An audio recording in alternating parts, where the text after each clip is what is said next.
O que aconteceu ontem no Mineirão foi até aqui um dos maiores erros de arbitragem no campeonato nessa temporada. E a gente vai falar um pouco sobre ele.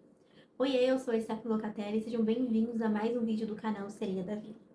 Antes da gente falar sobre o jogo, eu acho que não tem como falar do jogo se a gente não falar sobre o nosso novo treinador, o Cuca. Eu sei que desde que ele foi anunciado, um dia depois que o Vojvoda caiu, logo na manhã, né, em menos de 24 horas, ali, em menos de 12 horas, basicamente, o Cuca já foi anunciado pelo perfil oficial do Santos. E houve uma crescente muito grande de comentários negativos em relação à volta dele ao Santos, muito por conta do histórico que ele tem. Eu sei que quando ele passou pelo Corinthians, por exemplo, a torcida, tanto a torcida, na verdade, quanto o time de futebol feminino fez movimentos muito fortes contra ele dentro do clube e ele acabou saindo do clube. Ele teve passagem por outros clubes também e teve uma certa repercussão, mas meio que deixaram que ele trabalhasse. E agora a gente está falando dele de volta no Santos. É um assunto muito delicado e eu, inclusive, também fui contra a contratação dele. Eu disse para vocês no vídeo passado que o Cuca, ele era o nome favorito no Marcelo Teixeira, né, da diretoria do Santos, mas eu esperava muito que eu tivesse enganada e que eles aparecessem com uma outra surpresa, uma outra novidade. Mas não foi o que aconteceu, o Cuca veio e junto com ele, infelizmente, veio toda essa repercussão negativa. Eu acho que o que mais me fere é o fato de ver outras pessoas falando tão mal do nosso Santos, né? Ver pessoas falando que o Santos merece tudo o que tá acontecendo com ele por conta disso. E de certa forma eu não acho que elas estão erradas, sabe? Porque o Santos, ele é um time que sempre se posiciona em favor das mulheres, sempre se posiciona no dia contra a violência à mulher, no dia das mulheres. Então sempre tá fazendo movimentos, se posicionando, e aí do nada vem e anuncia o Cuca como treinador, ou quando, por exemplo, tentou repatriar o Robinho, e inclusive ele veio, repatriou o Robinho, teve toda uma repercussão negativa, como fala, patrocinadores deixando de patrocinar o time, e depois que mexeu no bolso, foi lá e cancelou o contrato dele.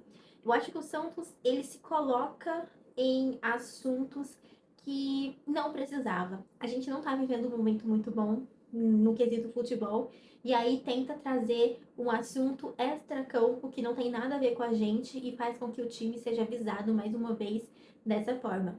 Então eu acho que, de certa forma, isso mancha não só a história do clube, como também mancha a imagem que o torcedor tem do clube. Porque a gente sempre viu o Santos como uma figura ali, grande, e que a gente tem o máximo de respeito. E quando o Santos faz uma coisa dessas, ou faz uma contratação dessa, a gente fica com o pé atrás e pensa, mas será mesmo que o clube é o que eu acho que é? Porque quando ele faz essa contratação, o que eu vejo? Tá, ele trouxe o Cuca, então, de certa forma, talvez o Santos não se importe muito com as torcedoras que estão ali acompanhando o Santos, né? Mas enfim, eu acho que dessa vez o Santos não vai voltar atrás. O Marcelo Teixeira, inclusive, bancou ele falando sobre isso, né? Primeiro que a contratação foi meio blé, né? Vamos combinar. Foi anunciada ali a saída do Vojvoda, não foi nem o presidente que apareceu para falar, e depois, logo no dia seguinte, de manhã, já anunciou a vinda do Cuca. Então, assim, foi tudo meio blé, e mais depois o presidente falou aquilo, enfim, bancando ele.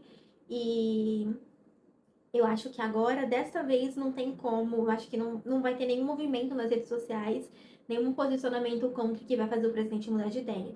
Eu acho que o Cuca só sai do Santos mesmo caso o futebol e os resultados não agradem. É triste, né? Porque a gente sempre vai ter que vir aqui falar sobre isso. E sempre que a gente for, mesmo que vamos supor que o Santos realmente comece a jogar bem e tal, e a gente vai ter que falar bem do trabalho do Cuca. Só que as pessoas podem confundir que ao falar bem do trabalho do Cuca, a gente tá falando bem do Cuca. E aí vão pegar ranço da gente também por estar falando bem do trabalho dele. Então, é um assunto delicado, o Santos coloca a gente nesses assuntos delicados que a gente realmente não precisava estar passando por isso agora. Tinha outros treinadores no mercado, mas enfim, o Santos gosta de complicar a sua vida e gosta de se colocar em foco de assuntos que não fazem bem para a imagem do clube. Eu acho que independente de qualquer coisa, inclusive da opinião pessoal do presidente em relação a profissionais, ele sempre tem que pensar na imagem do clube, porque não é a imagem do Marcelo Teixeira que está em xeque, é a imagem do Santos. A gente fala sempre que jogadores vêm e vão, diretoria vem e vai, mas o que fica é a imagem do clube, o que fica são os torcedores. Só que mancha a história do Santos, né? Esse tipo de coisa mancha a história do Santos, porque, como eu disse, não é só a torcida do Santos que tá contra isso, né? São outras pessoas também, outras pessoas falando sobre isso, colocando o Santos em xeque e tratando o Santos como um time que não se importa com as mulheres e com as suas torcedoras. Então, assim, eu fico muito triste em relação a isso. De qualquer forma, meu posicionamento vai ser sempre o mesmo, independente das vitórias que o Santos tenha. Eu sou contra a volta do Cuca e vou continuar sendo contra, não importa quantos jogos a gente ganhe. E sei lá, que a gente ganhe uma Copa aí, Copa do Brasil ou a Copa Sul-Americana, não importa. Meu posicionamento vai ser o mesmo.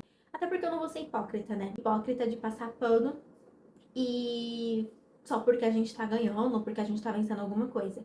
Mas eu também sou profissional, então quando eu tiver que falar bem do trabalho dele, eu estou aqui para falar bem do trabalho dele. Mas enfim, vamos falar do jogo, porque o Santos, ele vai a campo, né, com uma escala, com o Lucas Veríssimo já, diga-se de passagem. O Lucas Veríssimo mostrou que é um zagueiro de excelente qualidade.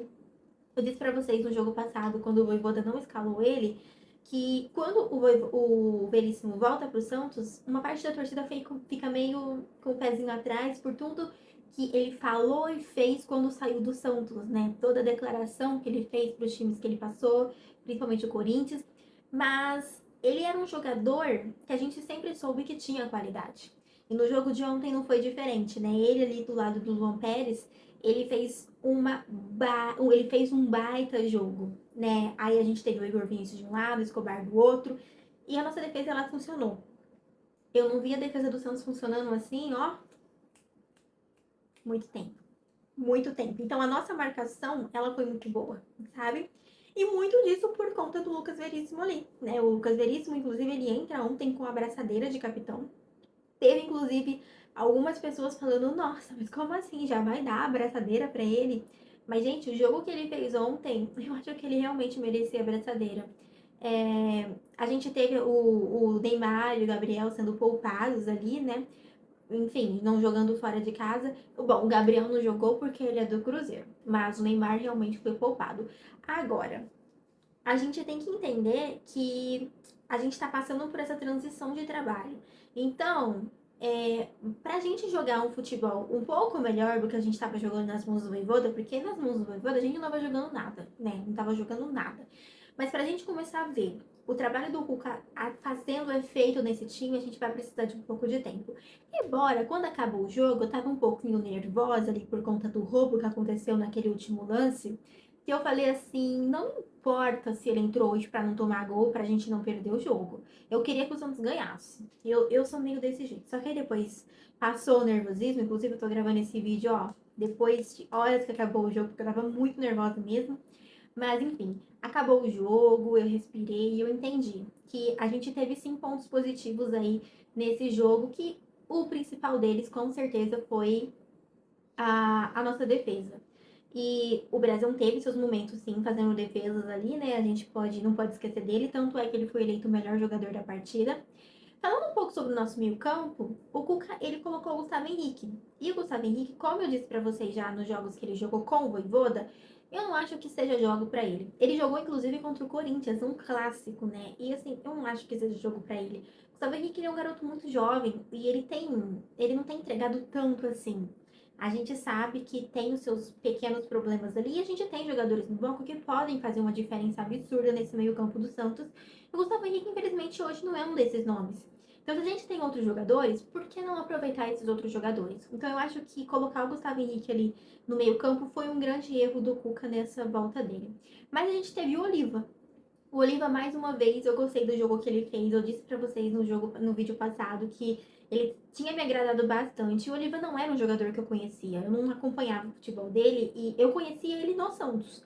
Então eu tive muito pouco contato com o futebol dele, mas esse pouco contato que eu tive foi um contato que encheu os meus olhos. né? Ele é um jogador, como eu já disse pra vocês, que ele tem muita garra, ele sabe jogar e ele tem qualidade. Então o Santos estava precisando disso e eu gostei bastante do jogo dele ontem, embora ele tenha saído ali muito cedo na partida. Quando o Cuca vai fazer a substituição, na minha cabeça ele ia substituir o Gustavo Henrique, mas ele acaba tirando o Oliva. E eu fiquei, meu Deus do céu, o que você tá fazendo, meu Deus? O que você tá fazendo?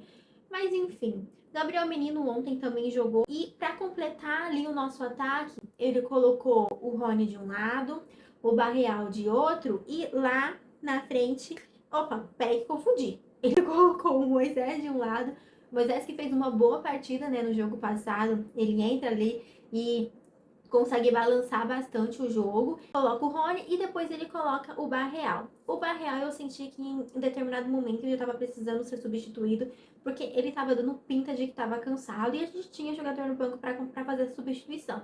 Só que o Cuca optou por não fazer a substituição e, de certa forma, no final do jogo, é dele que sai o gol que foi anulado nosso e a gente já vai falar sobre isso. Mas antes, vamos falar sobre o nosso primeiro tempo, que a gente soube se defender bem. Então, pensando na parte defensiva, a gente foi muito bem no primeiro tempo. Só que pensando na parte ofensiva, o Santos deixou muito a desejar. O Santos não conseguiu atacar muito bem o Cruzeiro. Tanto é que a gente terminou o primeiro tempo com quase nenhuma finalização, se eu não estiver enganada. E a gente não levava perigo ao Cruzeiro. O Cruzeiro tentava trazer perigo pra gente, ficava no nosso campo. A gente estava marcando muito atrás, né? A nossa marcação estava compacta e muito no campo defensivo. Então, a gente não conseguia, de certa forma, escapar também, né? Então, mesmo quando a gente recuperava a bola, a gente não conseguia chegar em velocidade lá no ataque. E isso me estressou um pouquinho. Mas tudo bem, a gente estava pensando só na parte defensiva nesse primeiro momento. Ok, funcionou, a gente não tomou gol. Nem no primeiro, nem no segundo tempo, o jogo terminou 0-0. Então, por esse lado, vendo o copo meio cheio, foi um resultado positivo pensando na parte defensiva. Agora, quando a gente olha para a parte ofensiva, a gente começa a ver um probleminha ali porque a gente não conseguiu criar muito. No segundo tempo, a gente tem uma mudança no cenário do jogo, nessa parte ofensiva do Santos, porque a gente começa a chegar um pouquinho mais no ataque, começa a assustar. Inclusive, quando ele tira o Moisés, eu achei um grande erro ele ter tirado o Moisés, mas ele tira o Moisés. E ele não coloca o Roleiser cedo no jogo, ele coloca bem no finalzinho. Eu teria colocado o Roleiser mais cedo no jogo, porque o Roleiser ele ia dar aquela qualidade no passe para colocar os nossos atacantes ali na cara do gol. O Moisés, por mais que ele tenha feito uma bela partida no jogo passado, no jogo de ontem ele não foi tão bem assim. Mas por que ele não foi bem? Porque a bola não chegou, né? É difícil você querer fazer que o jogador ofensivo vá bem se a bola não chega nele. Como eu disse, o Santos ontem, no primeiro tempo, prezou muito pela defesa. Então, no segundo tempo, no intervalo, vem a substituição. O Moisés sai, entra o Tassiano e a gente tem aquela troquinha ali do Tassiano mais centralizado e o Rony caindo ali pela ponta. Outra substituição que aconteceu foi o João Schmidt entrando, né? O Tomás Rincon, que eu não sei se vocês sabem, provavelmente vocês sabem, mas quando o Vojvoda estava no time ainda, treinando no time, ele falou que não contaria mais com o João Basso e nem com o Rincon. Então, o Rincon, ele ficou muito afastado do time, né? Inclusive, o Rincon é um jogador que eu gosto bastante, gente. Eu não sei, às vezes eu gosto de jogadores que ninguém gosta, mas eu gosto muito do Rincon. Eu acho ele muito... Ele tem muita garra, embora ele tenha entrado e tomado um cartão já com 3 minutos. Mas eu acho que foi uma falta válida que ele fez ali. E vocês sabem que pra gente qualquer falta é cartão amarelo. Então, assim, não tem nem muito o que falar do Rincon nesse quesito. Mas quando o Vojvoda ainda estava no time, ele não contaria mais com o João Basso nem com o Rincon. Então, o João Basso acabou saindo do Santos e o Rincon também estava seguindo esse mesmo caminho. Com a saída do Vojvoda, o Rincon conseguiu permanecer no time e agora está sendo aproveitado pelo novo treinador. Eu confesso que eu gostei bastante do Rincon continuar no Santos, porque, como eu disse, é um jogador que eu gosto. E ele entrou ontem no segundo tempo. Eu acho que, inclusive, eu achei mesmo que o Gustavo Henrique fosse sair mais cedo na partida, mas ele sai só depois de um certo tempo. E com a entrada desses outros jogadores, o Santos ganha um pezinho a mais ali no meio campo e também no ataque, né? Embora o laser entre bem no finalzinho da partida, o que eu acho que foi uma grande perda, porque eu teria entrado com ele um pouco mais cedo. E o Cuca morreu também com uma substituição, né? Porque ele só fez 4 substituições. Então a gente tinha outros jogadores ali no meio no banco que poderiam ter entrado e feito a diferença no ataque. Por exemplo, o Robinho voltou a ser relacionado. Então, assim, se ele tivesse colocado o Robinho, por exemplo, no lugar do Barreal, talvez a gente teria tido mais poder de fogo ali na nossa parte ofensiva. Mas, tendo falado já tanto do primeiro quanto do segundo tempo, a gente tem que falar sobre o lance crucial da partida, que foi o gol do Barreal, um gol, inclusive, que foi anulado por impedimento. Eu vou colocar para vocês o impedimento aqui do lado. E, gente, no primeiro momento, quando passa o primeiro replay na TV, eu falei, isso não tá impedido. Isso não tá impedido. Aí depois vem o VAR, né, traçando a sua linha. E o negócio é tão bizarro que eles conseguem roubar a gente na cara dura e transmitir isso ao vivo, tanto para as pessoas que estão no estádio quanto para a TV. Eles colocaram lá a imagem traçando o impedimento ao vivo e foi bizarro, porque a gente conseguiu ver o roubo ao vivo. Para mim, mesmo com traçando aquela linha, eu continuo acreditando que aquilo não estava impedido. Quando faz a linha do jogador do Cruzeiro, a gente vê que o Barreal ele tá bem atrás, bem atrás. E aí depois, fazendo o lance deles ali, né, do frame, a gente tem traçando a linha em cima do Barreal e dá que tá impedido o lance. Bizarro, totalmente bizarro. Tanto é que os jogadores de campo ficaram inconformados com a marcação do impedimento, porque dava para ver na imagem que não estava impedido. Não estava. O Santos, inclusive, postou sobre isso logo depois do término da partida. Logo depois do término, não, depois de um tempinho, falando. O Santos vai formalizar uma representação amanhã junto à CBF em relação ao impedimento marcado no lance do gol de Álvaro Barreal, anotado no final da partida contra o Cruzeiro. Eu acho que é importante que o Santos faça essa representação formal na CBF, mas ao mesmo tempo fica com aquele sentimento de que não vai fazer diferença nenhuma, né? Porque era um gol que daria vitória para o Santos, 3 pontos importantíssimos na tabela que faria a gente dar um salto. E isso não aconteceu porque a gente foi roubado. Então, mesmo que a CBF venha a público e fale, olha, realmente foi uma falha da arbitragem, o gol foi legal, não vai fazer diferença nenhuma, porque o Santos empatou o jogo e não vai voltar os nossos pontos perdidos. A gente ganhou 1 ponto ao invés de 3, então a gente perdeu 2 pontos.